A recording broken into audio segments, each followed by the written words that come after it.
Boa noite a todos, são 19 horas e 8 minutos, hoje são 14 dias do mês de dezembro de 2022. Vamos iniciar o nosso curso sobre pesquisa quantitativa e se houver algum problema em relação à internet, que hoje a internet aqui na universidade está um pouco instável, tá? Mas, retomando o início, então são 19 horas e 8 minutos, do dia 14 de dezembro de 2022. Estamos iniciando mais um dia do nosso curso, vinculado ao projeto de extensão intitulado Pesquisa Quantitativa, Capacitação em Ferramentas Básicas dos Métodos Estatísticos de Análise para Tratamento de Dados em Pesquisa na área de Gestão de Empresas em Teófilo Otoni e região. Boa noite a todos. E hoje, como alguns dos senhores não teve oportunidade de, inclusive, de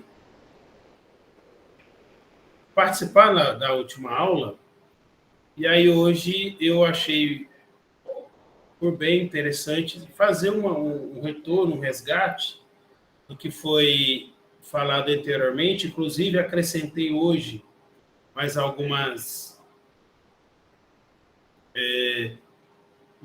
slides, podemos dizer assim, e eu vou compartilhar com vocês agora, nesse momento, o início do conteúdo sobre aplicando, né, estatística inferencial, estatística básica inferencial, e, de certa forma, que embora tenha ficado por último esse conteúdo, mas é um conteúdo extremamente importante, principalmente para nós da área de gestão, que pretendemos trabalhar com análise de banco de dados. E aí, inclusive, eu digo a vocês que, no caso dos meus orientandos, eu sempre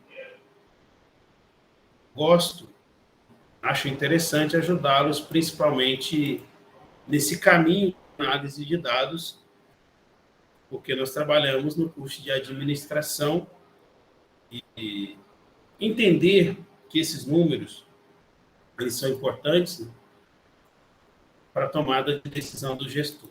Estão conseguindo ver os slides aí, gente? Estamos sim, professor. Sim. Então, obrigado. Então, boa noite a todos. Nós estamos iniciando, então, relembrando o que eu falei na última aula, embora eu acredito que eu já tenha encaminhado para vocês as gravações. O conteúdo 6 nosso diz respeito a aplicando estatística básica inferencial, certo? Lembrando que o conceito de inferência vocês vão aí no significado, inferência é deduzir pelo raciocínio. E a nossa área, que é Ciências Sociais Aplicadas, nós trabalhamos muito com a que chamamos Ciências do Comportamento. Então, nós, muitas vezes, como vocês já perceberam, nós temos um banco de dados sobre satisfação com a vida, então você vai perguntar ao entrevistado, né, a respeito da satisfação com a vida. Então, muitas vezes, esse tipo de pesquisa é necessário criar uma hipótese. E o que é criar hipótese? Na verdade, você vai mostrar que duas variáveis elas têm relação. E essa hipótese que você cria, mostrando que duas variáveis têm relação, você pode confirmar a partir do conjunto de dados que você tem, ou você pode refutar essa hipótese. E aí vocês estão vendo aqui que nas ciências do comportamento, muitas vezes o pesquisador conduz a pesquisa de modo a testar a hipótese que surge, né, de teorias do comportamento. E aí nós falamos primeiro, deve-se ocorrer o interesse em pesquisar, e esse interesse, nós sempre falamos que esse interesse em pesquisar algo, ele também deve nos ajudar a tomar uma decisão mais objetiva sobre essa hipótese se nós vamos confirmar ou não. Então, primeira coisa é que nós, a partir daquela literatura que nós realizamos, da leitura, da pesquisa, nós vamos criar uma hipótese. E a partir daquele conjunto de dados que eu coletei, seja ele por meio de pesquisa documental, seja ele por meio de levantamento de campo, em loco, nós chamamos de pesquisa primária, ou seja, que você vai a campo com seu questionário e coleta informações diretamente com o seu público, certo? Esse conjunto de dados que você coletou, né, por diferentes formas, ele vai contribuir, a partir das suas análises, do nosso ponto de vista quantitativo, a partir das análises você vai confirmar ou refutar essa hipótese. Mas, para isso, nós temos que entender que nós, enquanto pesquisadores, enquanto gestores, nós também temos que nos atentar para o método científico. E esse método científico, ele nos leva a pensar o seguinte: quando se fala em método científico, nós estamos falando da ciência, que existe um protocolo, uma sequência, uma questão lógica. Ou seja, eu tenho que alcançar etapas. Primeira etapa, segunda etapa. E essas etapas, elas estão dentro do que nós chamamos de um procedimento objetivo. Então, esse método que você vai utilizar, que a gente chama na administração e nas ciências sociais aplicadas de metodologia, ela tem que, primeiro, ter domínio público, ou seja, as pessoas têm que entender como foi o passo a passo da sua pesquisa, o passo a passo do seu método, de forma que, inclusive, ela tenha conhecimento, facilidade de entendimento de como você realizou aquela pesquisa ou utilizou daquele método, como o seu método aconteceu, de forma que ele seja de fácil entendimento, então você torna o seu método público e, ao mesmo tempo, ele possa ser replicado, ou seja, outras pessoas possam replicar. Então, nós temos exemplo, inclusive, de alunos que são meus orientandos. Eu sempre falo que, olha, faça uma leitura dos artigos e veja como aqueles autores ou autores trabalharam na metodologia para poder entender esse mesmo objeto que você está estudando. Inclusive, você pode tomar como base o método que ele utilizou, de forma que, no final, você possa fazer comparações entre resultados. Agora, para a empresa, para o gestor, que, de fato, vai contratar a sua empresa para realizar a pesquisa, você pode utilizar de todo esse aparato, né? A leitura de textos e artigos, livros, teses, dissertações, né? Para você entender e poder passar para aquele gestor que o contratou uma confiança na sua pesquisa, no seu entendimento sobre o assunto. E, logicamente, você pode criar hipóteses, sem problema, e tentar passar para ele o mais simples e objetivo possível a pesquisa que você vai realizar para esse gestor. No caso do gestor, propriamente dito, o gestor vai te dar, talvez, algumas falas, podemos assim dizer, do que ele pretende com a sua consultoria, com a sua pesquisa de mercado, e você, com o seu conhecimento, vai poder, de fato, criar uma hipótese e, ao mesmo tempo, mostrar para ele o que os seus resultados geraram, né? Ou seja, o que os resultados apontaram, o que os resultados demonstraram. Então, Everton, Maria Clara, umas palavras que eu acho interessante é, por exemplo, os resultados vão apontar para algo. Os resultados apontaram, os resultados demonstraram. Ou seja, os resultados, que resultados são esses? São os resultados advindos de uma análise de um conjunto de dados a partir de uma técnica. Então, os resultados por si só, eles vão mostrar o quê? Como foi o seu método, qual foi, dentro do seu método, qual foi a técnica utilizada, né? Como você, enquanto pesquisador, utilizou os passo a passos do seu método. Por isso que eu falo que método tem protocolo. Por que ele tem protocolo? Ele tem sequência. Então, tem algumas, digamos assim, etapas que não podem deixar de serem feitas. Ou seja, não podem deixar de serem realizadas. Por quê? Se não há um bom método, consequentemente, não há um bom resultado. E o método também não é só a questão de análise, não. O uso de técnicas, não. O método é principalmente, desde o início, com a leitura muito bem embasada, com a elaboração do questionário, com o pré-teste, com a coleta de dados, perfeito? E na última aula que eu falei para vocês, também, depois da coleta de dados, você vai analisar esses dados, né? Por exemplo, se você utilizou de um instrumento de coleta de dados, um questionário estruturado, perfeito? Após a aplicação de forma correta, inclusive com aquelas posturas que eu disse para vocês, evitando erros amostrais e não amostrais, perfeito? Ou seja, o erro na hora de coletar, o erro na escolha, por exemplo, de quem você vai entrevistar, tudo isso o pesquisador tem que ter os seus devidos cuidados. Então, pensamos o seguinte, tudo foi realizado de forma bem eficiente, de forma correta, dentro do protocolo.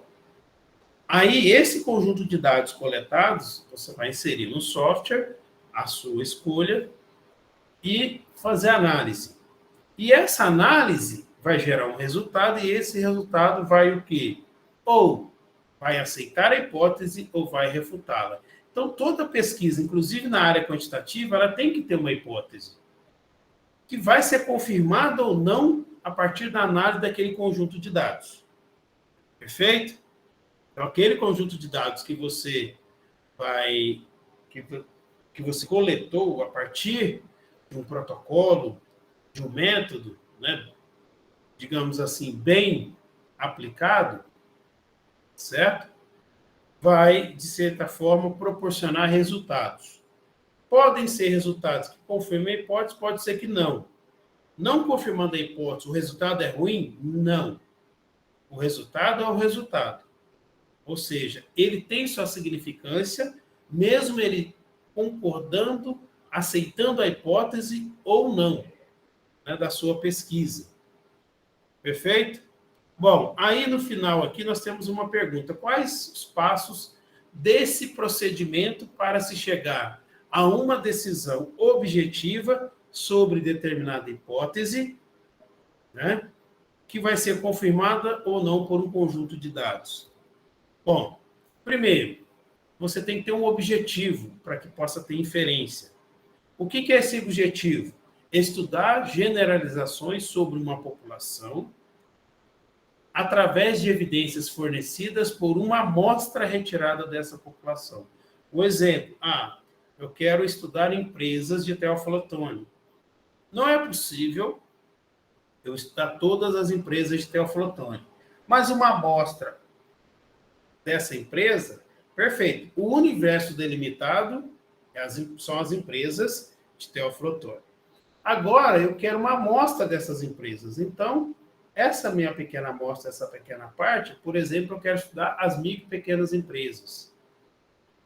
Certo? E aí, o que acontece? Essa amostra, perfeito? Ela vai conter os elementos que podem ser observados, certo? E é onde essas quantidades de interesse podem ser medidas. Bom, aí nós estamos observando aqui, por exemplo, que eu vou ter a população, eu vou tirar uma parte dessa população, que é a amostra, e essa amostra, se for uma amostragem probabilística, eu vou poder fazer inferência sobre a população. Bom, aí a amostragem probabilística, nós já falamos isso em conteúdos anteriores. O que diferencia a amostragem probabilística da não probabilística? É que eu conheço a probabilidade de um elemento ser selecionado, seja ele pela técnica da amostragem aleatória simples, amostragem sistemática, já que nós já vimos falar um pouquinho sobre isso. Amostragem por cotas, um exemplo. Então, essa amostragem probabilística, que eu conheço a probabilidade dos elementos serem selecionados, feito, é que poderia, de fato, proporcionar o que nós chamamos inferência, ou seja, deduzir pelo raciocínio, pela técnica, o comportamento dessa amostra, posso generalizar para a população. Lembre-se, se forem realizadas amostragens, a técnica de amostragem probabilística, eu posso generalizar. Se for não probabilística, eu não posso generalizar. Por quê? Porque a amostragem não probabilística, ela não proporciona uma inferência ou generalizações, uma generalização sobre o comportamento da população, tendo em vista que eu não conheço a probabilidade dos elementos serem selecionados. Ou seja, não há uma confiabilidade aí nesse sentido, porque eu não tenho noção de como foram escolhidos esses elementos. Por isso que tem essa diferença. Então, nós vamos falar aqui dessa questão da amostragem probabilística, e aí nós podemos realizar uma estimação por intervalo, o teste de hipótese e a estimação pontual.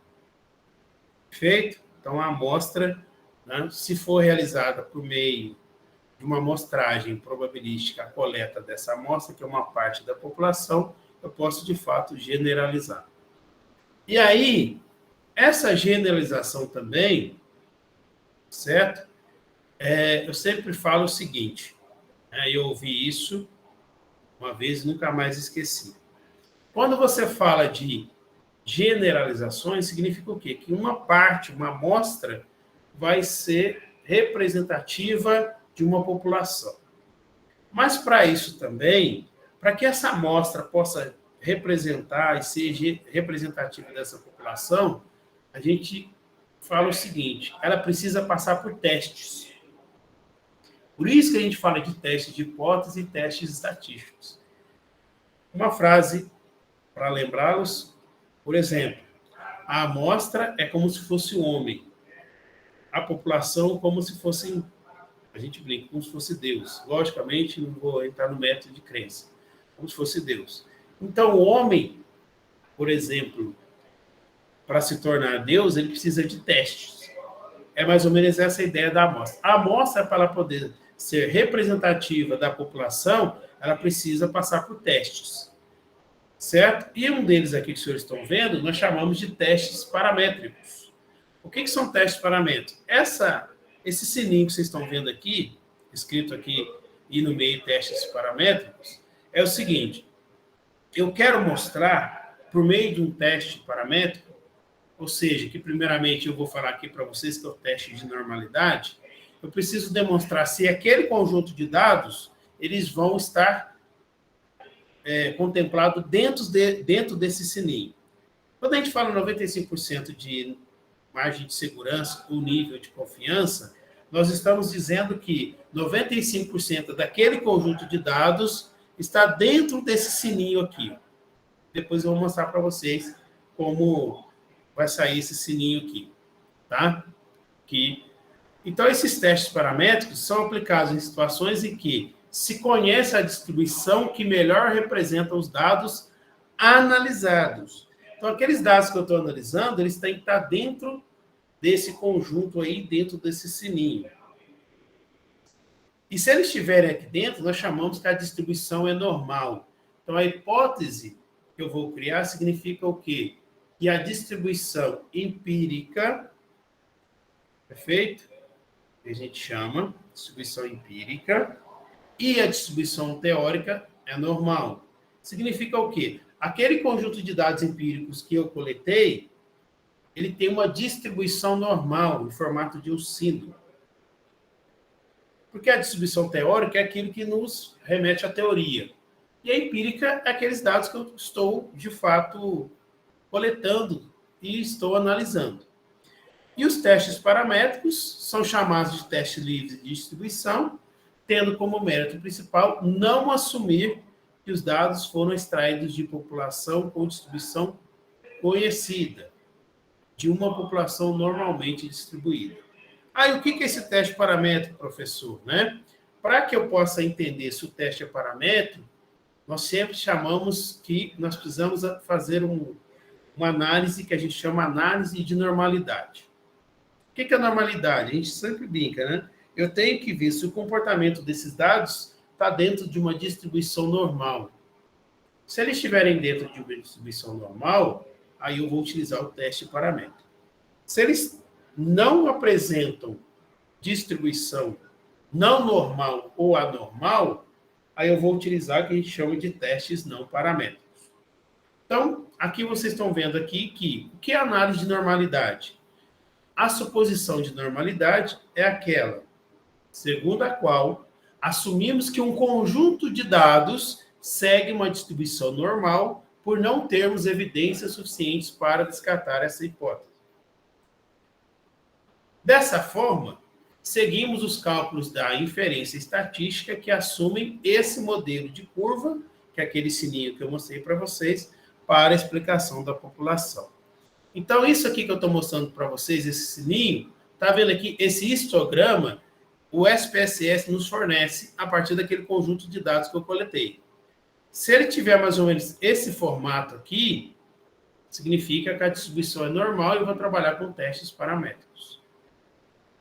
O SPSS nos fornece dois tipos de testes de normalidade, que parece até nome de vodka, né?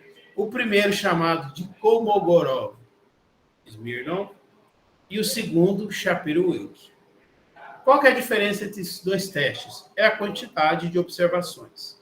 Se a quantidade de observações ela for acima de 30, alguns autores falam até acima de 50, eu uso o primeiro teste aqui, chama-se Kolmogorov-Smirnov. E se for menor do que 30, o teste Shapiro-Wilk. Perfeito? Sobre o teste de Kolmogorov e Shapiro-Wilk, a gente fala que tem uma diferença entre os dois. Tá?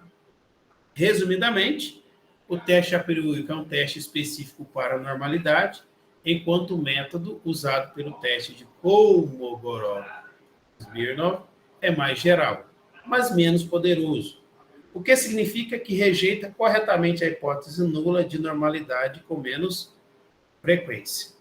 Uma questão que eu vou mostrar para vocês aqui, tá? E eu vou mostrar isso agora na prática mesmo, que eu estou com o banco de dados do SPSS aberto, e esse teste Shapiro-Wilk tem como objetivo analisar essa distribuição, se ela é semelhante a uma distribuição normal, e também que essa distribuição normal era também chamada de gaussiana, de Gauss. Se falar de distribuição gaussiana, vocês vão saber que é de Gauss, que é essa distribuição normal. E esse tipo de distribuição é muito importante por ser frequentemente usado para modelar fenômenos naturais. Bom, depois nós vamos ver como interpretar isso aí. Então, vou pegar aqui para vocês um conjunto de dados sobre crédito promocional. O que aconteceu com o crédito promocional? Foi realizada uma pesquisa onde, com diferentes tipos de clientes, onde foi verificado primeiro aqui. Vocês estão vendo aqui, gente? Estão conseguindo ver o SPSS? Estamos sim, professor. Aí, esse tipo aqui foi até na aula 1 que eu já mostrei para vocês, foi realizada uma pesquisa sobre o tipo de comunicação que o cliente recebe e, dependendo do tipo de comunicação que ele recebeu, o quanto ele gastou naquele período promocional. E esse tipo de comunicação é chamado de comunicação padrão ou uma comunicação de nova promoção. Até aí, beleza. Agora, o que acontece? Fiquem atentos aí, principalmente dois orientandos meus. Quando eu tenho um conjunto de dados, que os dados são do tipo escala, ou seja, aquela categoria que a gente chama de escala razão, que é o número propriamente dito, é o valor, eu sempre tenho que fazer o seguinte: qual que é aqui a minha variável mais importante? É o gastos em reais durante o período promocional. Aí você fala, mas não é o tipo de promoção? Sim, Mas só que o tipo de promoção, ele levou a um gasto em reais. Então, o gasto em reais, do meu ponto de vista enquanto gestor, é mais interessante. Então, aí, o gastos em reais durante o período promocional é a minha variável mais importante. Se ela é a variável mais importante, o que eu vou fazer? Eu vou analisar, realizar o teste de normalidade desse gastos em reais. Eu vou lá na palavra analisar, estatísticas descritivas, explorar. Aí a minha variável dependente ou lista de dependente é gastos em reais, que são valores. Eu vou aqui, cliquei em estatística, porque eu quero um intervalo de confiança de 95%. Significa o quê? Que eu quero que 95% do conjunto de dados que eu coletei sobre gastos em reais durante o período promocional estejam dentro daquela distribuição normal. Perfeito? Por isso que aqui o intervalo de confiança é de 95% ou margem de segurança. Vocês vão ver essas duas palavras. Eu vou aqui na palavra gráficos, e essa palavra gráficos, esse caule e folha, gente, é o que a gente chama default, é o padrão. Só que eu não quero ele. Eu quero simplesmente olhar no histograma e aqui embaixo optar por gráficos de normalidade com testes. Porque é aqui que vai sair aquele teste de normalidade, os dois testes. O teste de Kolmogorov-Smirnov e o teste de Shapiro-Wilk. Bom, vou aqui em continuar. Eu vou olhar aqui opções, não quero nada de opções. Bootstrap. Se eu quisesse realizar Bootstrap, ele vai, na verdade, se eu clicar aqui, ele vai colocar número de amostras. Então, ele vai simplesmente fazer uma rodagem dessas amostras. Como não é o nosso caso, só queremos fazer o teste de normalidade, vamos deixar ele quieto aqui. Aí, o que eu vou fazer aqui agora? Eu vou fazer a rodagem, vou dar um OK. Ó, demora um pouco, né? Porque é um conjunto de dados, nós estamos aqui rodando um software. E aí, sempre que nós rodamos os dados, vai sair o famoso output, saída. Aqui é uma saída. Então, está sendo rodado, está sendo examinado os dados. Em alguns instantes, nós vamos ver aqui, tá, o resultado dessa análise. Então, toda vez que nós vamos realizar um conjunto de dados, vamos analisar um conjunto de dados, a primeira etapa é o teste de normalidade. Independente de eu usar uma escala ou não, tá? A diferença é o seguinte: quando eu trabalho com a escala, ou seja, o intervalo, muitas vezes o teste de normalidade não vai ser tão influenciado, tendo em vista que é uma escala de 1 a 5. Então, eu tenho um menor valor e um maior. O ideal de fazer teste de normalidade é principalmente com dados que a gente chama de escala-razão, que é o número propriamente dito. Tá? Perfeito? Bom, então vamos lá. Aqui na saída, sempre vai aqui, ó, explorar, né? Vai mostrar as etapas, tem um resumo do processo. O que é esse resumo? A quantidade de observações que eu tenho, que é 500 observações, que representa 100%. Não tem nenhum dado ausente, né? Então, o válido, como não tem nada ausente, significa que o total vai ser o mesmo valor dos válidos. Como ele é descritivo, ele vai mostrar o que a gente chama de estatística descritiva, alguma descrição. Ele está mostrando aqui para mim a média de gastos, que foi R$ 1.601,94.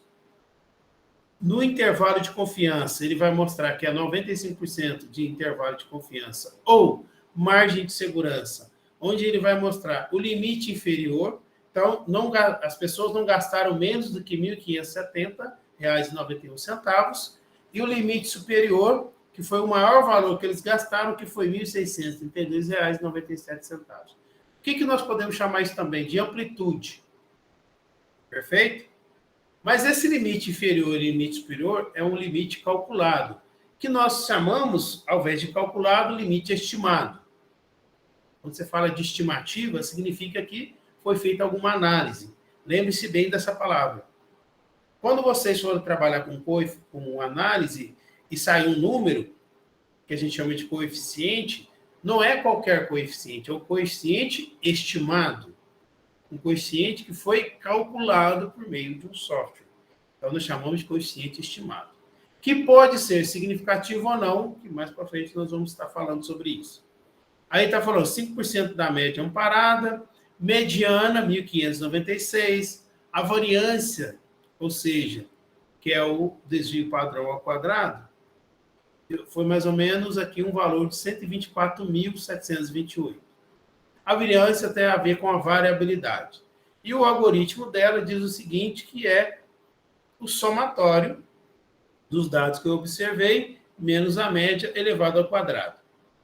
E a raiz quadrada dessa variância me dá o desvio padrão, que vocês estão vendo aqui, que é 353. Dentro dessa estatística também descritiva, vai mostrar o valor mínimo, o valor máximo. Olha para você ver, o mínimo valor que as pessoas gastaram dentro daquele conjunto de dados, gastos em reais, né, numa promocional, podemos assim dizer, né, foi de 544, alguém gastou só 544 reais, e teve alguém daqueles entrevistados que gastou R$ 2.713,03. Perfeito? Aqui ele mostra o intervalo. Perfeito? Esse intervalo, podemos dizer que é como você pegar o valor máximo e o valor mínimo. Acaba subtraindo aí que vocês vão perceber que vai dar esse valor. O valor máximo menos o valor mínimo vai dar o intervalo. O intervalo interquartil, né, que é dentro, que a gente chama de 4 partes. Os dados da simetria e da curtose, que não é objeto aqui nosso de análise nesse momento. Agora, o processo mais importante para nós é esse aqui, tá? Que é chamado teste de normalidade. Agora, eu vou fazer uma pergunta para vocês. Nós temos aqui 500 observações. Qual o nível de significância que eu vou utilizar? Qual o teste de normalidade que eu vou utilizar? O Kolmogorov, Smirnov ou Shapiro-Wilk? Seria o primeiro ou o segundo? Para vocês não terem dificuldade de falar o nome.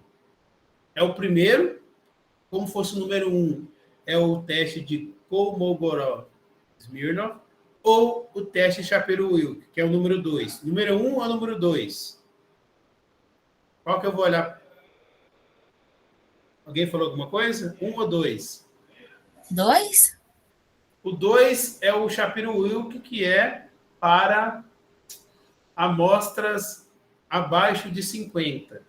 Acima de 50 é o primeiro. Então, o primeiro. É o primeiro. O Kolmogorov, Smirnov. Perfeito? Aí vocês perceberam aqui que quando nós olhamos isso aqui, ó, que a gente chama de SIG. Como o nosso caso é o Kolmogorov-Smirnov, é esse SIG dele aqui, ó. Tá vendo aqui? É como esse quadradinho vermelho passasse para cá. Qual que é a diferença? Se esse SIG der abaixo do 0,05, aquela hipótese que eu falo assim, a distribuição teórica empírica é normal, ou seja, que o conjunto de dados está dentro do sininho, como vocês senhores estão vendo aqui, que a distribuição é normal, ele teria que ter um SIG maior do que 0,05. Bom, vamos olhar o nosso SIG aqui, que a gente chama de teste de significância. O nosso SIG aqui na saída, do Kolmogorov-Smirnov, é 0,20. É maior ou menor do que 0,05? Vou dar um minutinho para vocês pensarem aí. É maior ou menor?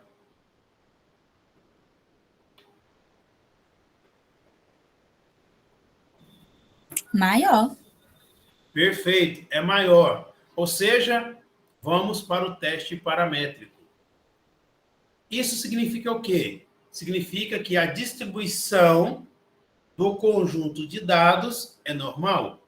Aí, para poder mostrar para vocês, olha como é que eu vou chegar aqui no histogramas, vou dar 2 cliques no SPSS.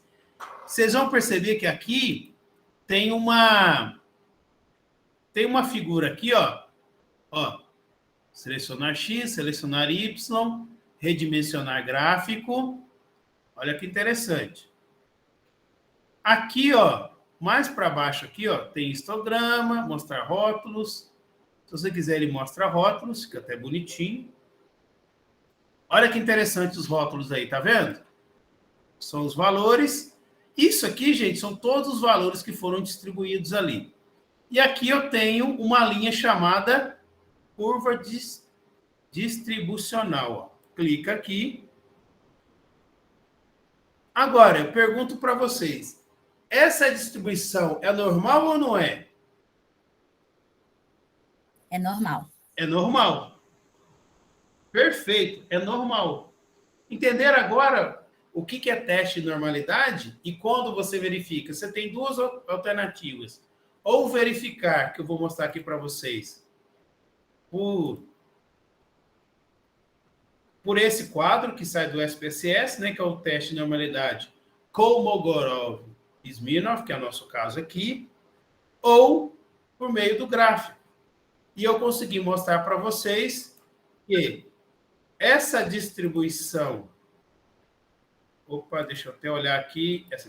Que essa distribuição do histograma está mostrando a distribuição daquele conjunto de dados referentes ao gasto promocional, a distribuição é normal. Vocês vão perceber que aqui em cima tem a média, desvio padrão, e aqui ele já diz que é normal. Aí eu fecho aqui, possivelmente ele já vai aparecer aqui. Então, se vocês forem fazer um trabalho científico, inclusive de TCC, vocês podem colocar esse histograma aqui mostrando que aquele conjunto de dados que vocês analisaram tem uma distribuição normal, como nesse caso aqui. Perceberam que aqui tem um valor de 500, logo no início aqui? Vocês viram que o menor valor que eles gastaram foi 504. E o maior valor foi 2.700? Significa o quê?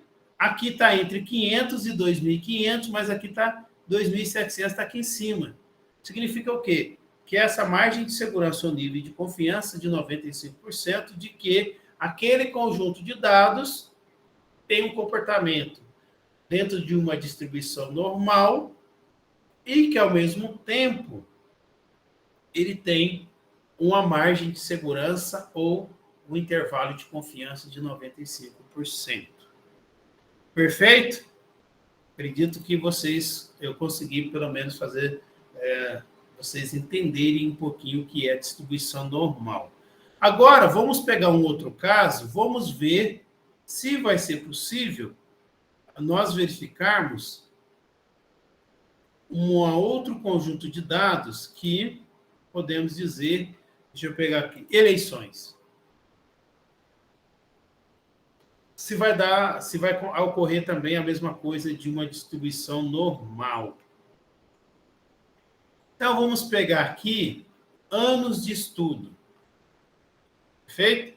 Então, eu vou lá, analisar, estatística descritiva, explorar. Aí, nós queremos ver anos de estudo. Vocês já perceberam que já está aqui tudo marcadinho, ó, intervalo de confiança média, 95%. O gráfico aqui, ó, não quero caule, que é o default, quero histograma e gráficos de normalidade com testes.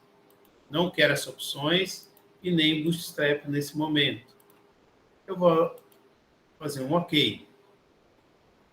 Possivelmente vai sair dentro desse output 3, vai sair um novo teste. Ó. Vamos aqui, ó, explorar, que é o próximo.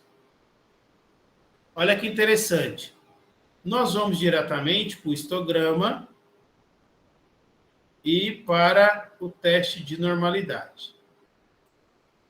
Como esse conjunto de dados são 1.845 informações, eu já vou direto olhar o teste de Kolmogorov-Smirnov. O SIG aqui, ó, deu 0,000. Isso aqui, ó, quando você clica 2 vezes, ele vai mostrar o valor, tá vendo? 5,79 elevado a menos 91. Então, é um valor assim, ínfimo, muito pequeno. É menor ou maior do que 0,05?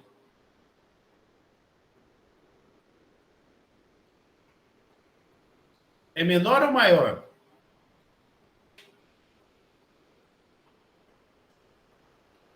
Everton, você acha que é menor ou maior?